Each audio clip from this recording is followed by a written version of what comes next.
families that's been affected by wrongful death. This system and this country has tore apart my family and our family. You can't have a black family and be together.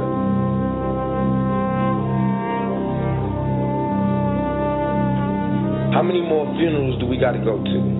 And how many more scenes of the crime do we got to watch them chalk out black figures on the concrete before we realize that the only way for us to ever get out of this predicament is to struggle to survive?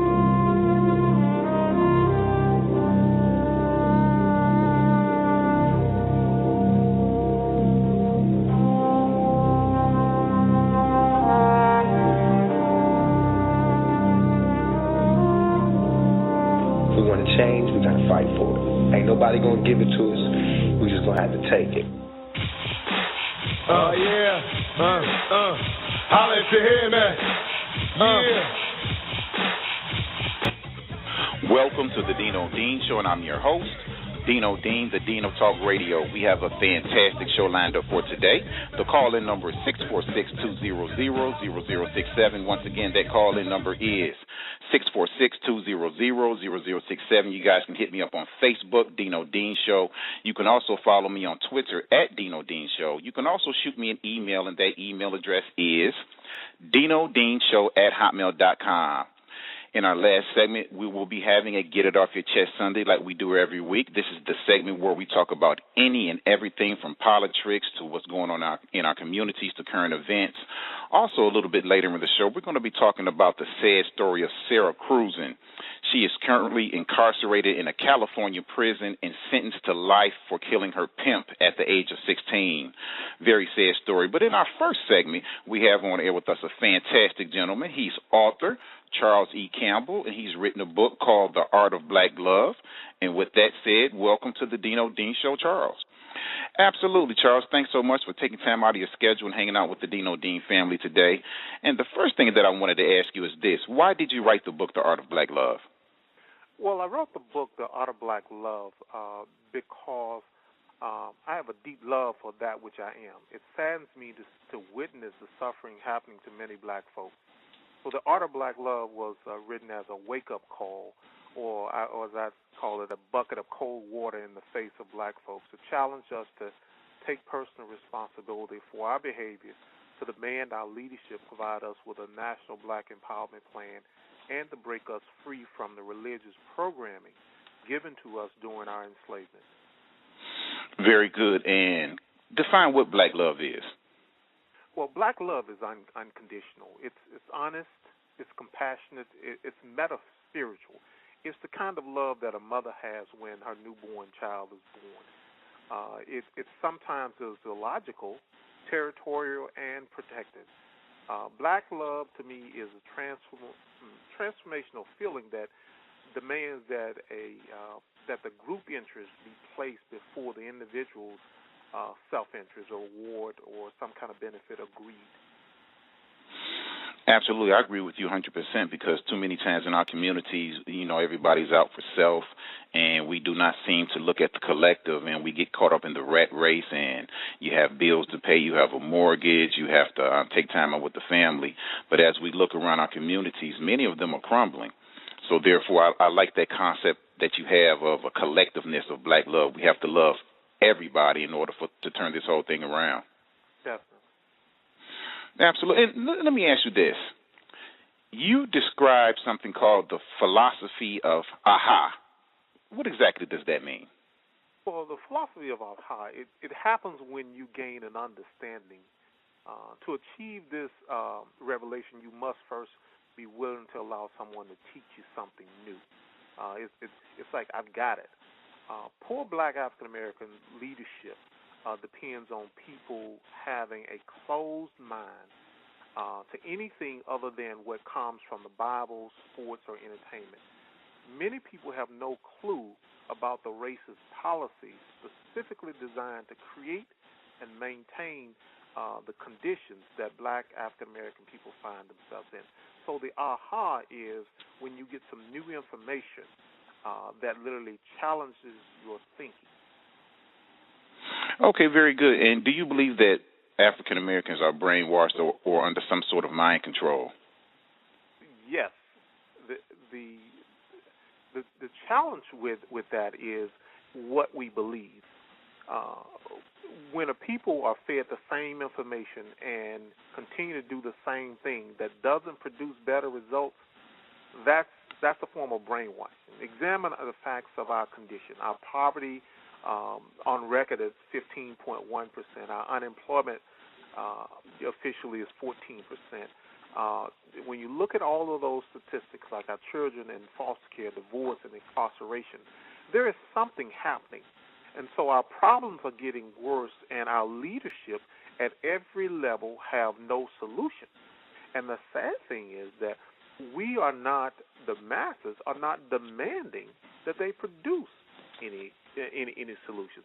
So right. I think we need a new method to judge our leadership, and by a new standard where leadership solves problems without excuses. If you want to be a leader, produce some solutions. Don't give us excuses. Absolutely. The call-in number is 646-200-0067. You're listening to the Dino Dean Show, and I have on air with me author Charles E. Campbell. I want to ask you this question as well, Charles.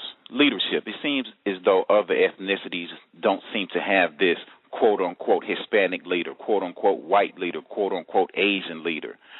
Do we even need black leadership in our community today? Well, yeah, we definitely need black leadership because it is the responsibility of each community to produce people who understand their culture, understand their history. That's where we come from. You know, our mothers, our grandmothers, our people, we have a direct connection and a responsibility to those whose shoulders we stand on, because we didn't get here without standing on someone's shoulders. So it's payback to those folks and pay it forward to the generation that's to come, that's black. And with our history, it shows that if we don't provide good, competent leadership for ourselves, no one else is going to take that responsibility. Everyone else seems to be working or have someone working on their own behalf. So we have to have that. Absolutely. Talk to us about the poverty industrial complex. Well, the poverty industrial complex, I define that as it's sort of like the military industrial complex, where President Eisenhower warned the country about those who make money off of war. Well, the poverty industrial complex it consists of a group of individuals, agencies, politicians, mayors, police chiefs, social workers, journalists, educators, you name it, those folks who are in power, and they make money off of providing services and products to the poor. But their goal is not to empower folks. It is to simply maintain them where they are. Very good. So basically stating that you have a group of people that are actually enriching themselves or enriching their organizations off the poverty situation that goes on in our inner cities and throughout the country. Exactly. Very good. Here's one I like. What is the Jesus effect? Well, the Jesus effect, Christianity is a tool used to program black people to accept their conditions, and it was implemented during the enslavement process, so that should have told us something at that point. It's where people are looking to heaven for their help.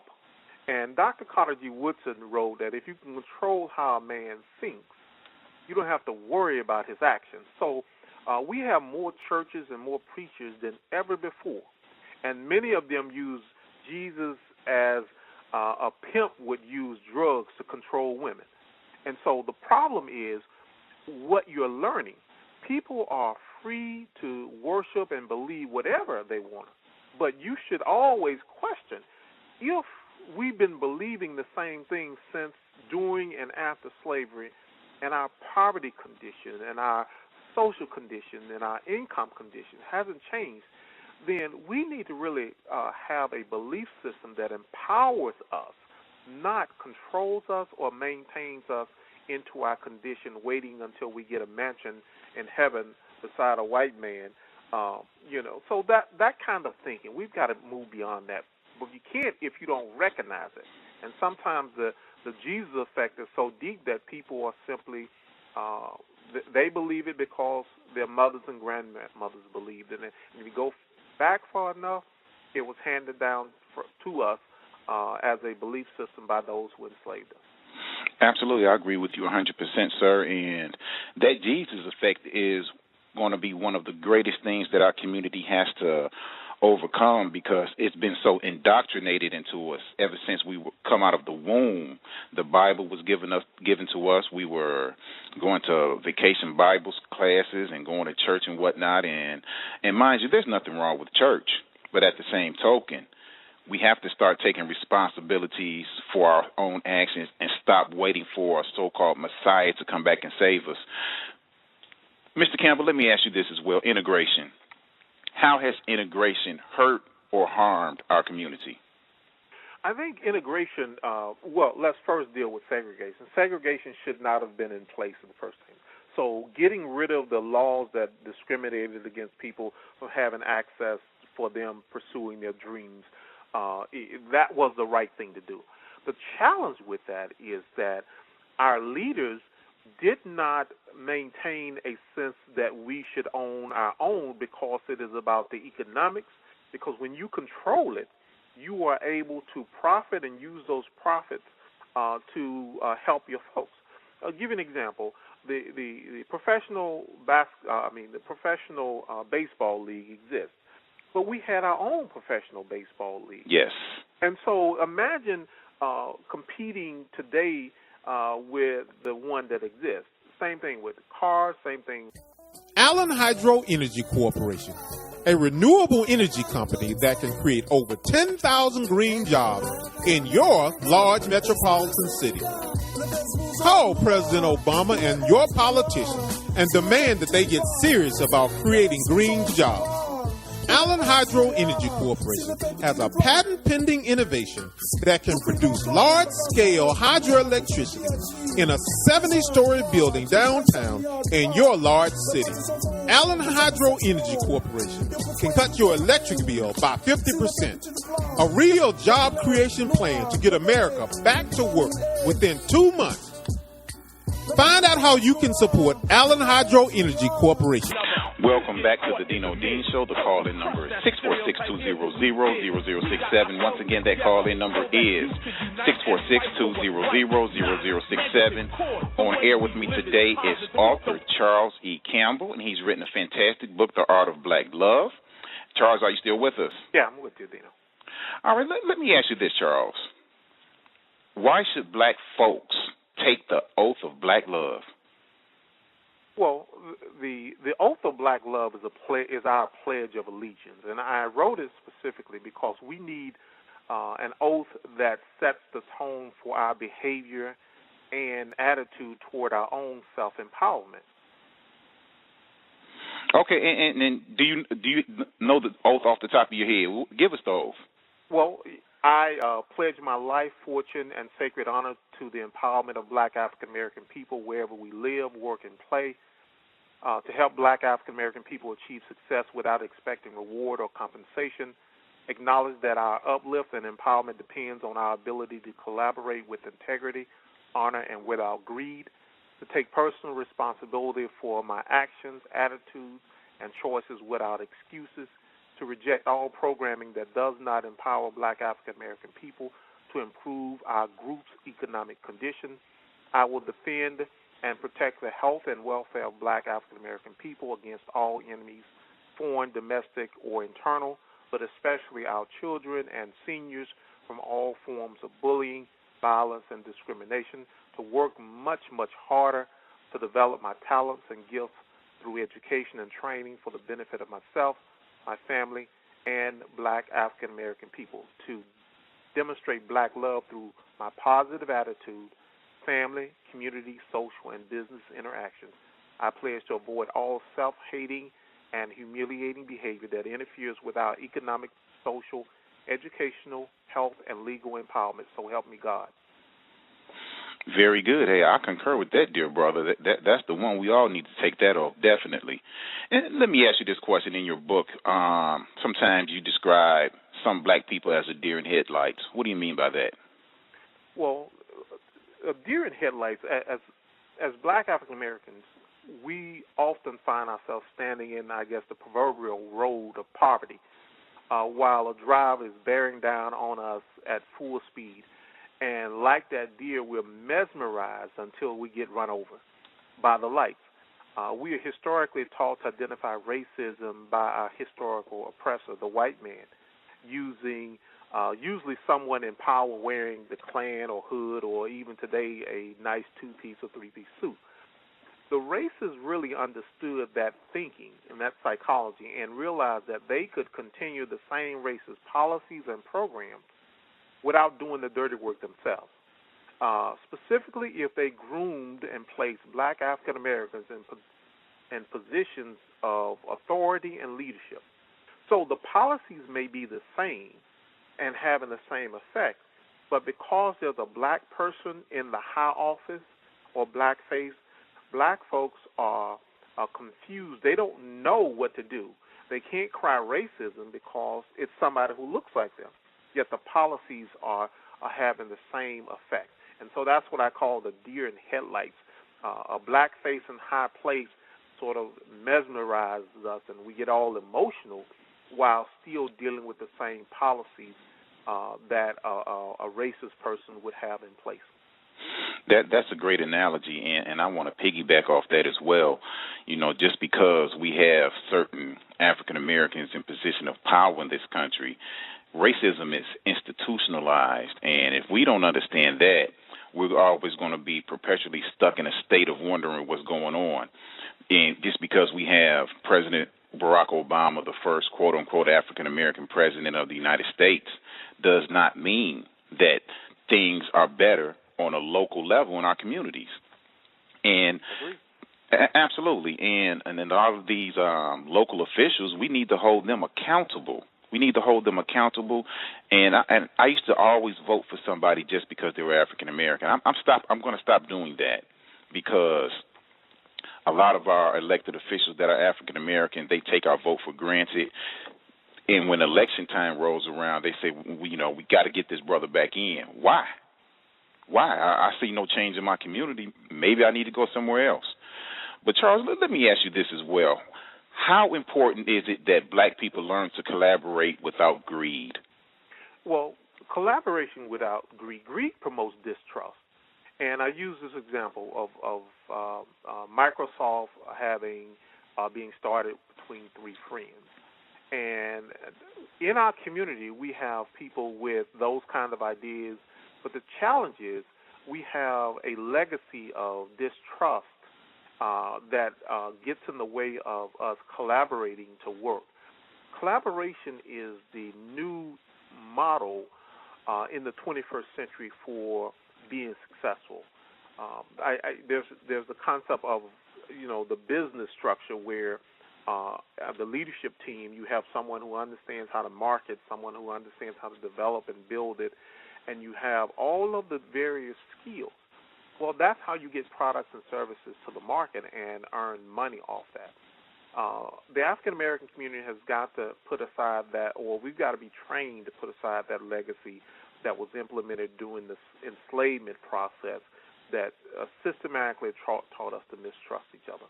And today you have people who are doing the same, implementing those same types of processes to promote distrust, because without people coming together, they don't have the ability to solve their problems. Absolutely, Charles. And one thing that I find that is very interesting little tidbit, if you asked most white people right after slavery the description of black people, they would say hardworking, trustworthy, good people. That was a poll done directly after slavery. Today, you see African Americans, you ask white people to give a description, it's something totally different. And talk to us about the power of media and the way that media portrays black people in the airwaves, on the television, on the movie screen, and how that affects the whole country. Well, the problem is that in terms of we have to own it. When you own the media, you get to define that.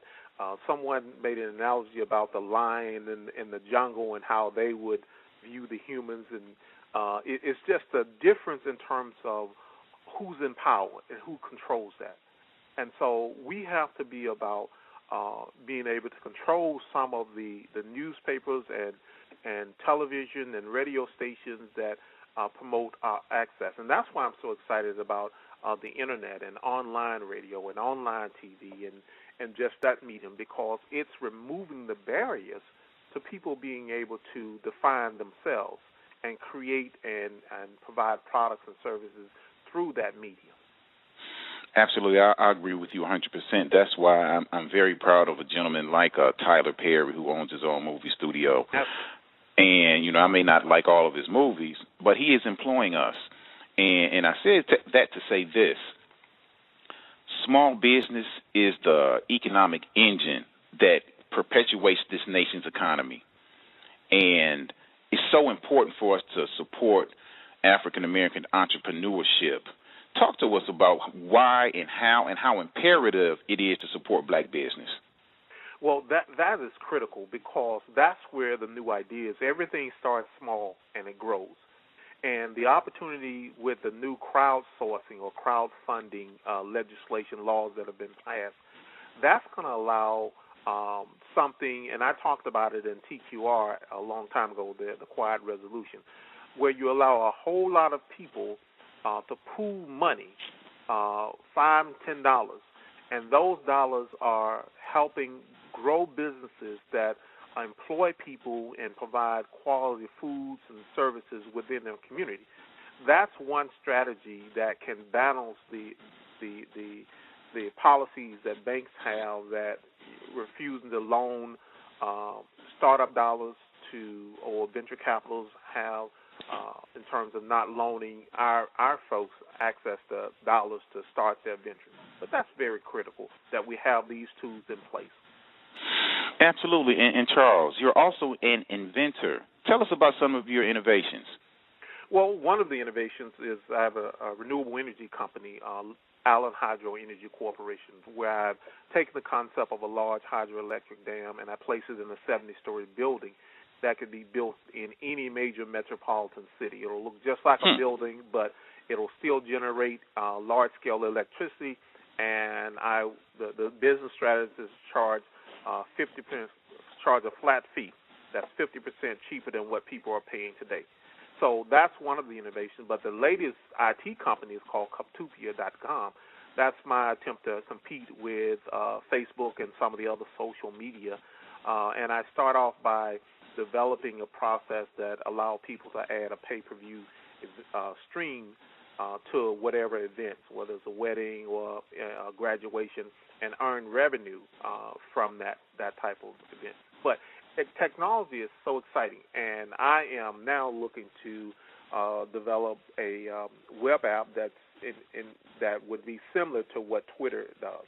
So the opportunities are there. I love inventing. I love solving problems, but my passion is about trying to make a difference within our community. And so I've constantly tried to offer solutions to put out national wildfires. I have innovations to do that, or to save crops from the drought. But, you know, it's a challenge trying to get those in leadership in the White House as well as in different departments to be open to innovations that solve problems. So I'm still at it, and one way is to continue to write eBooks and develop technology. Absolutely. And Charles, talk to us, why is personal responsibility one of the keys to our empowerment? Well, personal responsibility it's important. When people see you thinking about taking personal responsibility for your own actions, the challenge is we have to know some information. In terms of, they say ignorance is no excuse for not knowing the law, but it is. If you don't know certain things, how can you do better?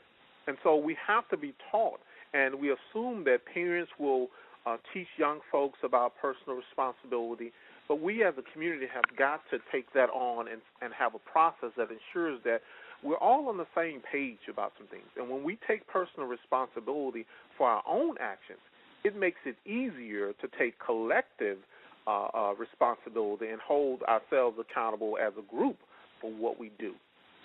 Absolutely, and I'm a big one for self-accountability because, we can't just always blame others for what goes on in our communities.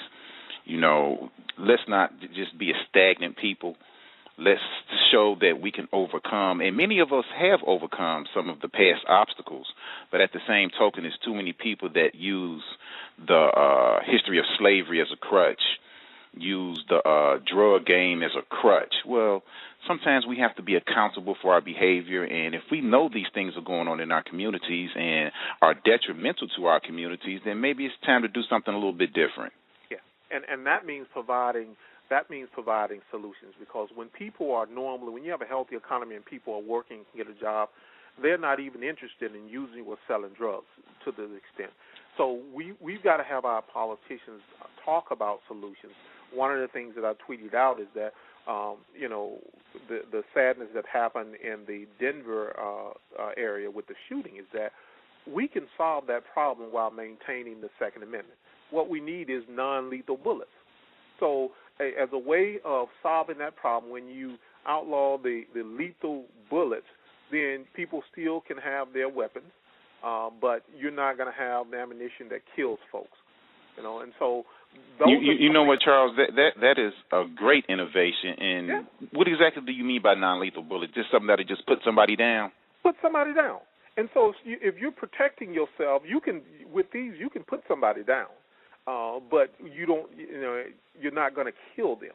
And so that's the kind of innovation that I love trying to come up with. But it's just difficult to get politicians interested in solutions around these issues, because I think they use fear and they use the attitude that there are no solutions, so don't ask me for one. I'm not going to come up for one. And you know what, Charles? You will have a powerful lobby against that, the NRA. So good luck with that one. I think it's a great idea, though. Yeah, but the NRA is interested in protecting guns, and this literally bypasses that whole argument. You can keep whatever gun you want.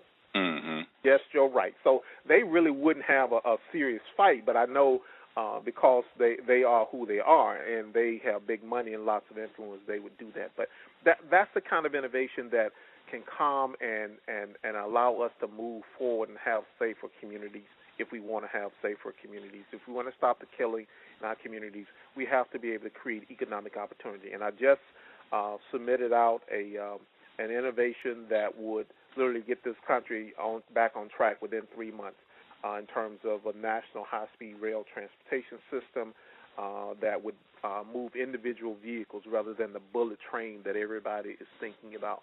We used to be leader. We used to be able to do bold things. Now our leadership is mired in excuses and game playing, political games.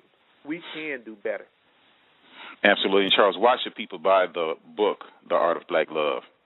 Well, I mean, the book is a wake-up call. It challenges our thinking, and I also give away the Quiet Resolution as a national black empowerment plan. I think people, what it does is exposes those systems and programs that help maintain black African Americans in our current conditions. So if you're tired of the current conditions that we're in, our poverty, our lack of jobs, things that are happening to our